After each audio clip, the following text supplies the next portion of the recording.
Hello everyone, आज हम लोग डिस्कस करेंगे चिकनगुनिया के बारे में। चिकनगुनिया क्या होता है, चिकनगुनिया होने पर क्या क्या सिम्टम्स वगैरह आता है, चिकनगुनिया होने पर हम लोग कौन सा उपाय कर सकते हैं, कौन सा मेडिसिन वगैरह ले सकते हैं, इस सब के बारे में आज हम लोग डिटेल से जानेंगे। तो चलिए वीडियो को स्टार्ट करते हैं। सबसे पहले हम लोग बात करते हैं चिकनगुनिया चिकनगुनिया एक आरएनए वायरस होता है। यह एक वायरल इन्फेक्शन होता है जो कि मच्छर के काटने से होता है। कौन मच्छर? इसमें जो है एडिज इजिप्ट मच्छर या एडिज एल्बोपिक्टस मच्छर के काटने से जो है यह वायरल इन्फेक्शन फैलता है, यानी कि चिकनगुनिया फैलता है। जब यह मच्छर काटता है तो 2 से लेकर 7 दिन के भीतर जो है इसका लक्षण आना शुरू हो जाता है। तो क्या क्या लक्षण आता है?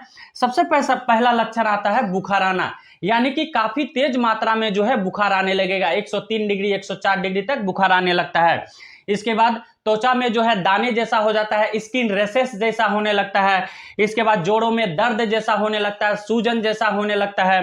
ये जो है चिकनगुनिया का अर्थ होता है झुकाना, यानी कि जब इसमें खास करके जो है जोड़ों में काफी अधिक तेज दर्द कर देता है, यानी कि उसको झुका देता है। इसके बाद मसल पेन होता है, मांसपेशियों में दर्द वगैरह होता है। अगर मसल पेन होता है, मांसपेशियों में अगर काफी ज्यादा तेज दर्द होता है तो इसमें जो है फिर हम लोग को डेंगू का भी टेस्ट वगैरह करवाना चाहिए। इसके बाद जो है आंखों का लाल होना, इसके बाद वोमिटिंग का होना, थकान जैसा होना, वीकनेस जैसा लगना, इसके बाद जो है गले में खराश होना, पीठ में दर्द होना, ये सब जो है लक्षण चिकनगुनिया का ये सब लक्षण होता है। इसमें जो है हम लोग सीबीसी काउंट करवा सकते हैं। इसके बाद जो है आरटीपीसीआर टेस्ट करवा सकते हैं। इसका फुल फॉर्म होता है रिजर्व ट्रांसक्रिप्शन पॉलीमेर्स चेन रिएक्शन, इसका फुल फॉर्म होता है। ये टेस्ट करने से क्या होता है 100% ये पता लग जाता है कि इसको जो है चिकनगुनिया है। इससे जो है 100% पता लग जाता है। इसके बाद जो है हम लोग आईजीएम एंटीबॉडी टेस्ट वगैरह करवा सकते हैं। ये टेस्ट जो है आपको कब पॉजिटिव मिलता है? ये टेस्ट जो है कम से कम 1 सप्ताह के बाद जो है ये टेस्ट जो है आपको पॉजिटिव मिलने का संभावना रहता है, यानी कि 7 से लेकर 10 दिनों के बीच में। इसके बाद जो है हम लोग सीआरपी टेस्ट करवा सकते हैं। इसके बाद जो है वायरल कल्चर करवा सकते हैं। इसके बाद जो है जब हम लोग टेस्ट वगैरह करवाते हैं तो इसमें जो है इसमें क्या मिलता है, इसमें ल्यूकोपिनिया मिलता है। इसके बाद जो है प्लेटलेट जो है उतना डाउन नहीं रहता है, हल्का सा 19-20 रहता है। इसके बाद जो है ईएसआर बढ़ा हुआ मिलता है। इसके बाद सीआरपी बढ़ा हुआ मिलता है। ये सब जो है ये सब कंडीशन हमको देखने के लिए मिलता है ब्लड टेस्ट में। इसके बाद इसका ट्रीटमेंट हम लोग किस तरह से करते हैं? इसका ट्रीटमेंट किस तरह किया जाता है? एक एक्यूट फेज में होता है, एक सब एक्यूट फेज में होता है और एक होता है क्रोनिक फेज में। यानी कि एक्यूट फेज में किस तरह से ट्रीटमेंट करना है, इसके बाद सब एक्यूट फेज में किस तरह से ट्रीटमेंट करना है, क्रोनिक फेज में किस तरह से ट्रीटमेंट करना है, इसके बारे में बात करते हैं।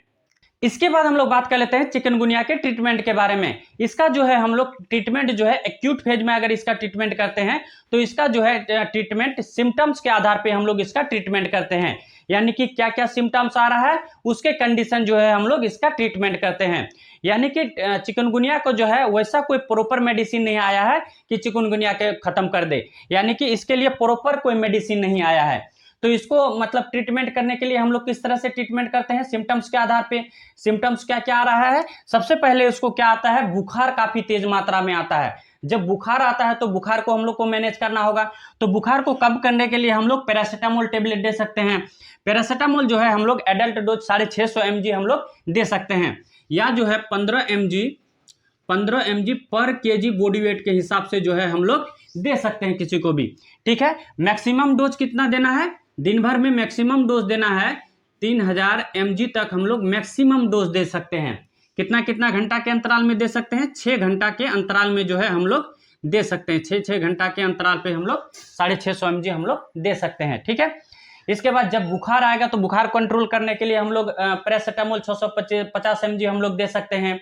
इसके बाद जो है अगर क्या होता है इस कंडीशन में काफी तेज दर्द होता है, जोड़ में अगर दर्द होता है तो इस कंडीशन में जो है हम लोग क्या दे सकते हैं? टर्माडोल टेबलेट दे सकते हैं। टर्माडोल टेबलेट जो है 50 mg से लेकर 100 mg पर केजी बॉडी वेट के हिसाब से हम लोग दे सकते हैं। इसको भी जो है हम लोग 6 घंटा के अंतराल पे हम लोग दे सकते हैं। इसके बाद जो है इसमें जो है किसी भी तरह का कोई एंटीबायोटिक नहीं चलेगा, क्योंकि यह वायरल इन्फेक्शन होता है। एंटीबायोटिक का इसमें कोई रोल नहीं रहता है। ठीक है, इसके बाद इसमें कोई आईवी फ्लूइड भी नहीं चलेगा। ठीक है, इसमें आईवी फ्लूइड भी नहीं देना है। इसमें करना क्या है, इसमें अधिक मात्रा में तरल पदार्थ लेना है, यानी कि उसका शरीर को जो है डिहाइड्रेशन होने नहीं देना है, यानी कि वीकनेस होने नहीं देना है, उसको तरल पदार्थ वगैरह देते रहना है। इसके बाद जो है ज़्यादा मात्रा में पानी वगैरह पिलाना है। इसके बाद जो है अगर जोड़ जोड़ में अगर दर्द हो रहा है, काफ़ी तेज दर्द हो रहा है, तो उसको जो है हम लोग बर्फ़ का सेक दे सकते हैं। इस तरह से जो है हम लोग एक्यूट फेज में हम लोग इस तरह से ट्रीटमेंट करते हैं। इसके बाद जो है चिकनगुनिया का जो सब एक्यूट फेज है, यानी कि सेकेंड फेज में हम लोग इसका ट्रीटमेंट किस तरह से कर सकते हैं। सेकेंड फेज में क्या होता है, पेशेंट को जो है काफ़ी तेज मात्रा में दर्द होता है, यानी कि जोड़ जोड़ में जो है काफ़ी तेज मात्रा में दर्द होता है, चलने फिरने में मुश्किल हो जाता है। इस कंडीशन में जो है हम लोग कौन सा मेडिसिन वगैरह का यूज कर सकते हैं, इसमें जो है हम लोग एसिक्लोफेनाक का यूज कर सकते हैं। इसके बाद जो है हम लोग एट्रोकोसिप 90 mg में हम लोग मेडिसिन दे सकते हैं। इसके बाद नेप्रोक्सिन मेडिसिन दे सकते हैं। इसके बाद जो है इसमें हम लोग एस्ट्रॉयड मेडिसिन का यूज कर सकते हैं। एस्ट्रॉयड मेडिसिन जैसे हो गया ओमनाकोटिल हो गया, वाइसलन हो गया, इसको हम लोग किस तरह देंगे, इसको जो है हम लोग 0.5 mg पर केजी बॉडी वेट के हिसाब से देंगे। जब भी हम लोग किसी को एस्ट्रॉयड मेडिसिन का यूज देते हैं, जब भी एस्ट्रॉयड मेडिसिन का यूज करते हैं, तो उसको जो है हम लोग शुरुआत तो करते हैं, लेकिन एक बैग जो है बंद नहीं करना होता है।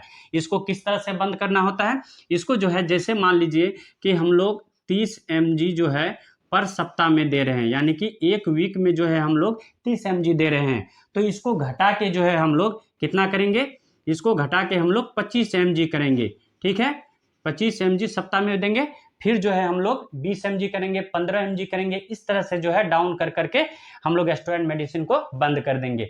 इसके बाद हम लोग और कौन सा मेडिसिन दे सकते हैं चिकनगुनिया में, इसके बाद जो है हम लोग हाइड्रोक्सीक्लोरोक्विन दे सकते हैं।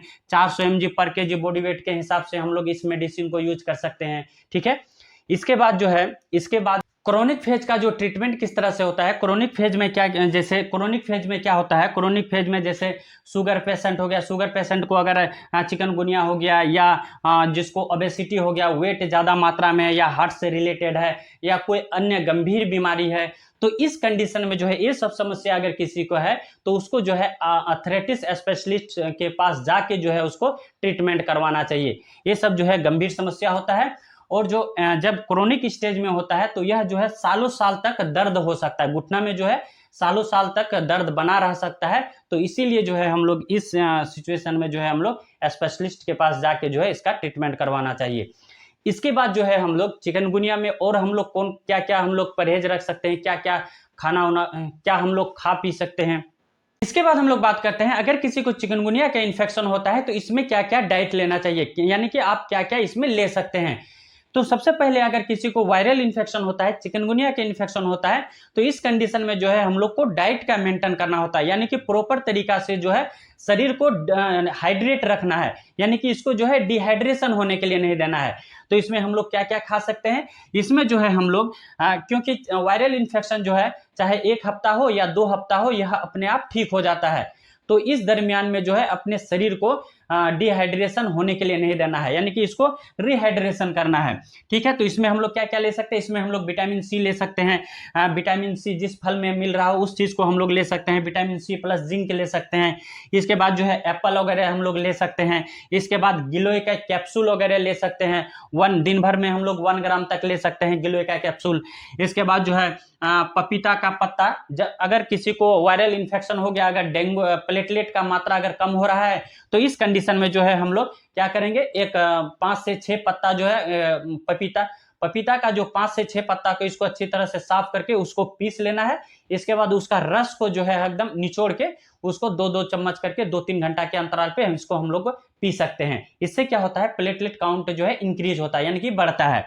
इसके बाद जो है हम लोग हल्दी प्लस दूध पी सकते हैं। इसके बाद जो है नारियल का पानी ले सकते हैं, नारियल का पानी में जो है यह इलेक्ट्रोलाइट होता है। ठीक है, इसके बाद जो है अगर चिकनगुनिया में जोड़ों का दर्द होता है तो इस कंडीशन में हम लोग और क्या घरेलू उपाय कर सकते हैं, लहसुन का जो है पेस्ट हम लोग बना के जहां दर्द वाले स्थान में हम लोग लगा सकते हैं। इसके बाद अदरक हुआ, तुलसी हुआ, इसका हम लोग यूज कर सकते हैं। तो इस तरह से जो है हम लोग वायरल इन्फेक्शन यानी कि चिकनगुनिया में हम लोग इस तरह से डाइट का मेंटेन करेंगे, डाइट का मेंटेन करेंगे, इस तरह से डाइट लेना है और शरीर को जो है हाइड्रेट रखना है, यानी कि वीकनेस होने के लिए नहीं देना है। और जो है धीरे धीरे जब यह 1 वीक या 2 वीक होता है और यह चिकनगुनिया जो है अपने आप ठीक हो जाता है। तो आई होप वीडियो आप लोग को अच्छा लगा होगा। अच्छा लगे तो वीडियो को लाइक, सब्सक्राइब, कमेंट कर दीजिएगा। थैंक यू, धन्यवाद।